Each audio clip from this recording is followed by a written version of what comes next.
हाथी और तितली की लंबी कहानी। एक समय की बात है, एक बहुत ही घना और हरा भरा जंगल था। उस जंगल में कई प्रकार के जानवर रहते थे, जैसे शेर, चीता, बंदर, खरगोश, हाथी और बहुत सी छोटी छोटी पक्षियां। इस जंगल में एक विशाल हाथी रहता था, जिसका नाम था गजराज।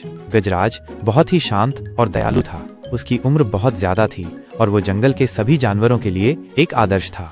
गजराज का शरीर बहुत बड़ा था, लेकिन उसका दिल उतना ही बड़ा और कोमल था। वो हमेशा दूसरे जानवरों की मदद करता था, चाहे वो छोटा हो या बड़ा। गजराज कभी किसी को भी दुखी नहीं देख सकता था।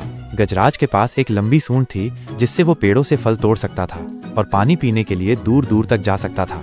एक दिन गजराज जंगल के तालाब के पास पानी पीने आया। उसे गर्मी बहुत लग रही थी और वह पानी पीने के लिए उत्सुक था। जैसे ही वो पानी में झुका, उसकी नजर एक छोटी सी तितली पर पड़ी, जो उसके पास उड़ती हुई आ रही थी। वह तितली बहुत सुंदर थी।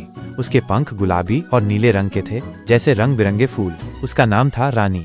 रानी बहुत खुश मिजाज थी और हमेशा जंगल में घूमती रहती थी। रानी ने गजराज को देखा और धीरे धीरे उसके पास आई। नमस्ते गजराज भाई, रानी ने प्यार से कहा। आप बहुत बड़े और मजबूत हैं, क्या आप मेरी मदद कर सकते हैं? गजराज ने मुस्कुराते हुए कहा, नमस्ते रानी, तुम क्या मदद चाहती हो?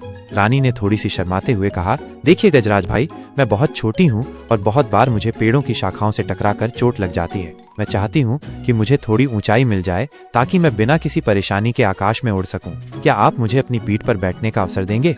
गजराज ने गहरी सोच में डूबते हुए कहा, क्यों नहीं रानी, तुम मुझसे मदद ले सकती हो।